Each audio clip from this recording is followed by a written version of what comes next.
welcome you to the Thriving in the Age of Disruption podcast. We've known each other now for, I think, close to 15 years. Yeah, right. And, work together as well. Share with the listeners your diverse background in both academia as well as your own entrepreneurial and innovative experiences. Introduce yourself first. Tell us a little bit about what you're doing, where you are right now. Oh, nice to meet all of you, right? I'm Jakarin, or you call me JK. I'm from the north of Thailand in Chiang Rai, right? Near the Myanmar and Laos border. I was born there. I grew up in a multiracial, multilingual environment where my mom is actually half Chinese, my dad is Thai. When I look back, it's just a blessing for me to was raised in that environment, and it made me who I am today, right? Who I am, actually, I was just someone who just, trying to be better and to have a good life. I did my PhD in Japan. I spent 7 years in Japan studying,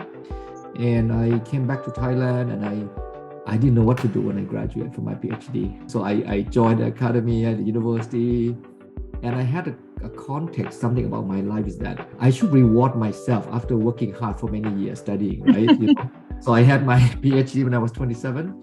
And I said, I deserve to take a rest. And I took a rest for almost 7 years after my PhD. I waste my time a lot. I would just, enjoy in my comfort zone.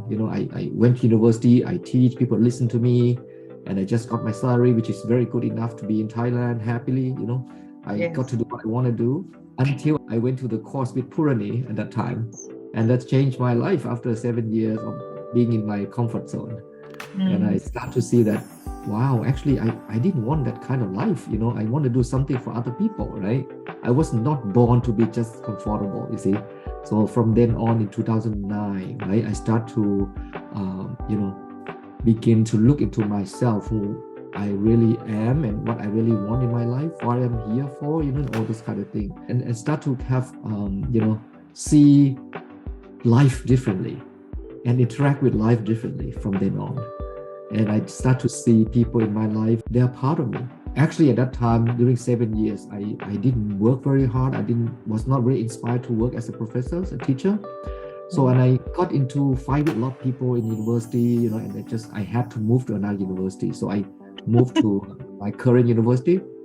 And then, I was almost going to be the same again, right? I'm lucky I got myself into a course where I discovered something about myself. They gave me a kind of opportunity, and that time I didn't want to do, right, to be the dean of the new school.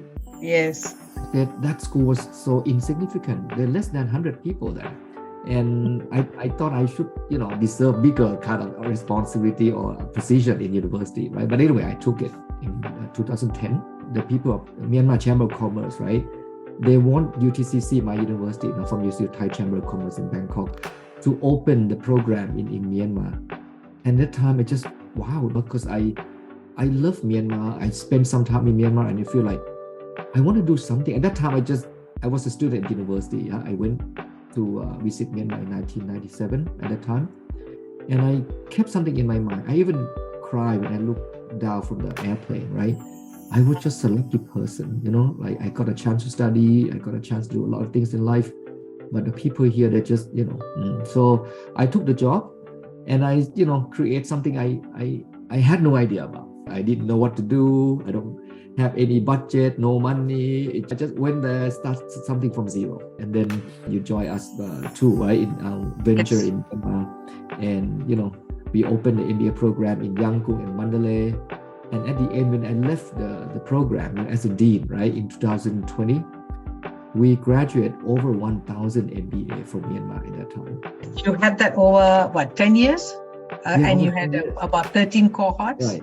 Yeah, right. 13, 14. Yeah, right. Yeah, that's a great accomplishment. Mandalay and but when I went there, I didn't expect that to happen. I was just, even my boss, she said, we just go there and see what's gonna happen. Maybe 2 or 3 batches we come back. At least we have good relationship with the Chamber of Commerce in Myanmar. But I said, if I do something, I want to make it happen. I want to make it big. I want to leave legacy. So yeah, and a lot of problems happen, but at the end, I look back, wow, I did it, and we did it together with a lot of people.